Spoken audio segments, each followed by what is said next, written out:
Alors, bonjour à tous. Aujourd'hui, nous allons faire le récit du bienheureux André de Seigny. Alors André, fils d'Étienne et de l'illustre famille des comtes de Seigny, de laquelle sont sortis les souverains pontifes Innocent III, Grégoire IX et Alexandre IV, vit le jour à Anagni, dans les États romains. Désigné dès sa jeunesse pour être le lot du Seigneur, et méprisant des attraits et les caresses du monde qui s'offraient si bien à lui dans le sein d'une famille princière, il s'enrôla dans l'ordre des mineurs. Une fois, dans son milieu, ce goût prononcé pour la rigidité de la discipline et la sublimité de la perfection le désigna à se rendre au monastère de Saint-Laurent, fondé par saint François dans la campagne romaine, près de Castropiléo.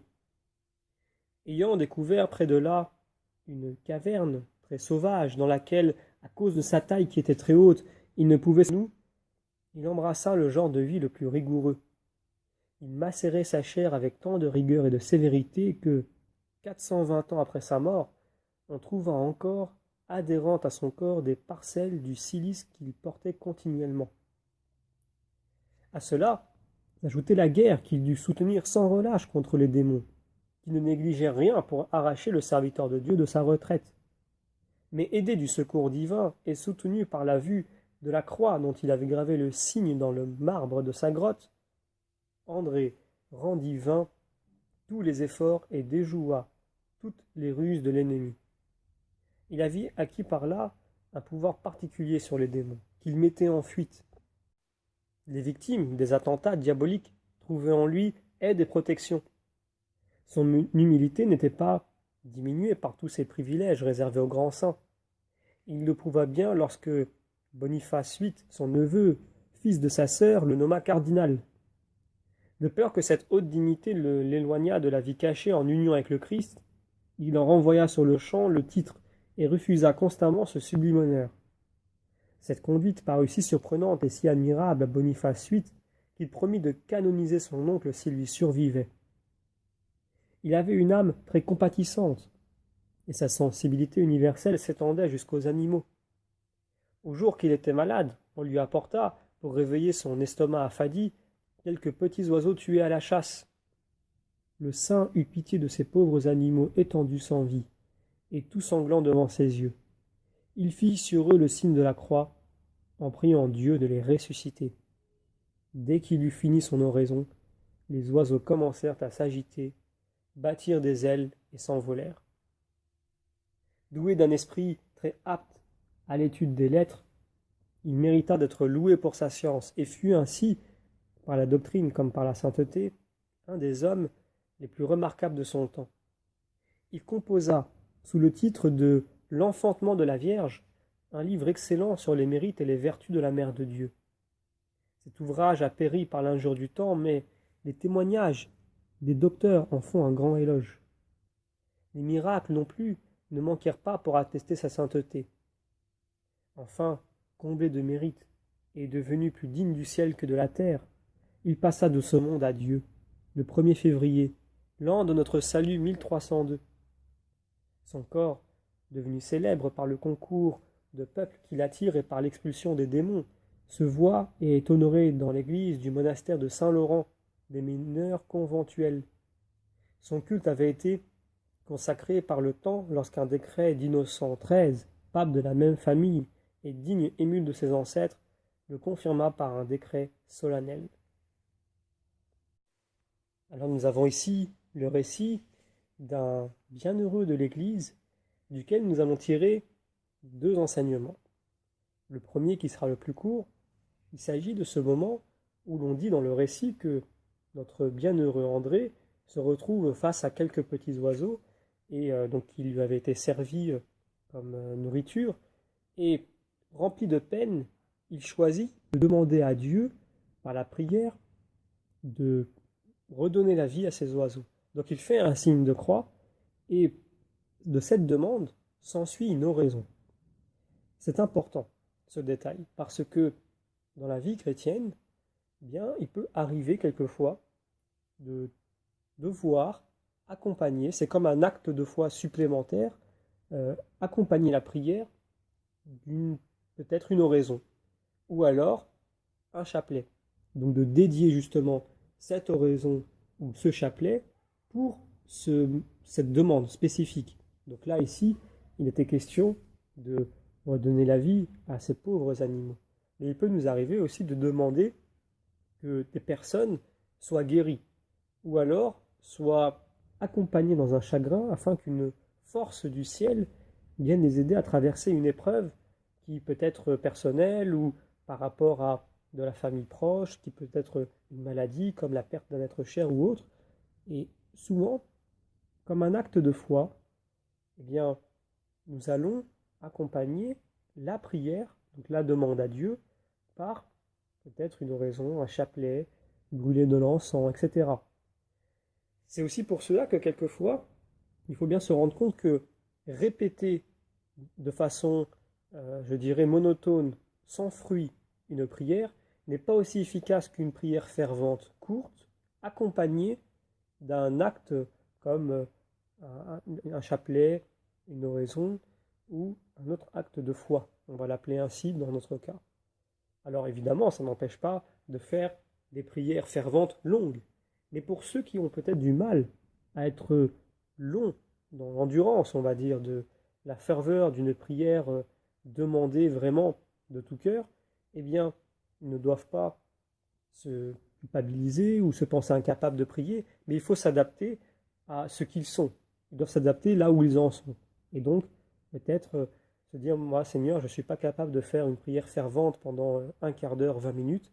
Peut-être que je vais en faire une qui ne durera que quelques minutes, mais je l'accompagne peut-être d'un acte d'adoration. Et donc, je me rends à l'adoration du Saint-Sacrement et je continue cette demande par cet acte-là. Peut-être que je vais formuler d'une autre façon aussi à ce moment-là, mais je la constitue pour moi, en tout cas, enfin, constitue pour moi, c'est-à-dire à mes yeux, mais elle est pour toi, cette prière, eh bien, je la constitue comme une seule prière, mais en deux parties. La demande fervente et derrière un acte de sacrifice, un acte de don, un acte de foi. Donc ça, c'est le premier enseignement de ce récit.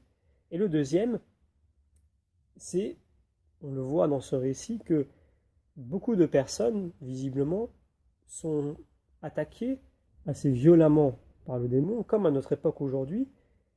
Et cette guerre, puisque c'est le terme qu'utilise ce récit, et d'ailleurs c'est aussi pas très loin, je pense, le terme utilisé aussi dans la Bible pour parler de ce combat, voilà, qui se passe dans les cieux, entre le monde, dans le monde invisible, mais entre les anges déchus et les anges de Dieu. Donc saint Paul nous rappelle que nous n'avons pas un combat de chair avec des armes, des vraies armes à effectuer, mais un combat spirituel.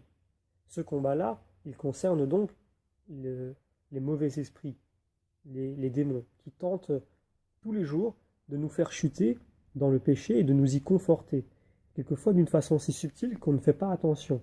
Et donc petit à petit, dans la monotonie, dans la répétition, on se retrouve tranquillement installé à effectuer de façon tout à fait habituelle un péché qui est un péché qui, peut-être au début, peut être véniel, donc un péché qui n'est pas immédiatement mortel, mais une fois installé et rendu comme une habitude, et d'une part, un péché très difficile à déraciner, puisqu'il a pris racine, et deuxièmement, peut se transformer avec le temps comme un péché mortel. Et donc, c'est important de faire ce combat systématiquement contre le mal, sans en faire une obsession et sans en faire un combat personnel. C'est souvent l'erreur, et pouf, on retombe tout de suite dans le piège que voulait nous tendre le malin, à croire que nous sommes capables de nous-mêmes de faire ce combat. Or, dans ce récit, on voit bien qu'il est aidé, donc notre bienheureux André, par le secours divin. Et en plus, il soutient son regard vers la croix. C'est très important. Que ça veut dire quoi? Ça veut dire que de lui-même, il n'est pas capable de faire ce combat, comme nous tous. Qu'il a besoin donc de ce secours divin, et qu'en plus, il a ce regard toujours vers la croix. Il est concentré. Il est concentré vers le point final de sa vie, la finalité de sa vie, et celui en qui seul peut subvenir la victoire contre le malin. S'il y a un seul moment, quelqu'un croit être capable, tout seul, et même s'il prétend que l'Esprit Saint est avec lui, de pouvoir mettre à mal le démon, il se trompe et il tombe dans l'orgueil. Et c'est là qu'il est tombé dans le piège et accompagne avec lui toutes ces personnes qu'il prétend aider. C'est pour cela qu'il faut avoir toujours la sagesse de se tourner vers l'Église. Et l'Église aura la sagesse de désigner quelqu'un pour cette tâche-là.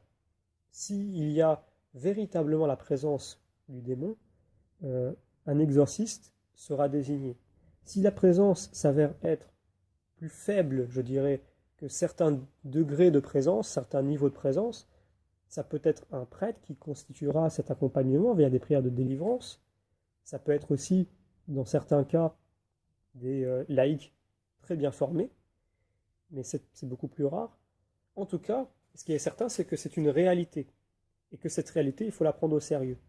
Et donc, si on a autour de nous des personnes qui sont dans ce problème, je parle de ça parce que à cette époque, aujourd'hui, c'est vu de façon assez ridicule. Donc on a, pour la plupart des gens qui ont ces problèmes-là, devant eux le choix entre être pris au ridicule ou se retrouver avec des charlatans qui vont leur prendre leur argent et qui vont en plus leur aggraver la situation puisqu'ils ne sont pas capables de les aider dans ce combat, et encore pire, ils vont les y enfoncer. Alors, c'est important de faire ce rappel pour se tourner vers l'Église, afin que toujours nous ayons la sagesse d'être humble vis-à-vis de ce combat, de tourner vers le Christ, parce que nous ne sommes pas capables de faire quoi que ce soit en dehors du nom du Christ, et donc de toujours remettre entre les mains de Dieu ce grand combat, mais de ne pas l'oublier, tous les jours, et surtout pour ceux qui en ont le plus besoin. Alors nous pouvons demander l'intercession du bienheureux André de Segny, afin que nous ayons ce courage et cette foi de nous tourner vers Dieu dans ce combat qui est de plus en plus difficile, puisque le malin tente toujours de se cacher et de faire croire qu'il n'existe pas, et donc met la personne en situation de difficulté, puisqu'elle se retrouve soit à être pris à la dérision, soit tout simplement embourbée dans un cercle infernal à cause d'un charlatan qui prétend combattre le démon, soit par son propre chef à lui, soit par des méthodes qui ne sont pas du tout chrétiennes. Alors nous pouvons toujours demander au bienheureux André de Segny d'avoir le courage d'aider nos frères dans la difficulté, d'avoir toujours l'œil porté vers la croix et de toujours demander le secours divin, autant pour nous aider nous-mêmes dans ce combat que pour aider notre prochain qui est dans la difficulté. Et aussi de ne pas avoir peur de la dérision, de ne pas avoir peur de proclamer à notre époque, à ceux qui ont besoin de l'entendre, que le malin et tout ce qui concerne les esprits mauvais sont une réalité, qu'il s'agit d'un dogme reconnu par l'Église et donc il ne peut pas y avoir de débat sur le sujet, et que nier ce fait-là revient à exposer à un danger encore plus grand nos contemporains, qu'ils soient croyants ou incroyants.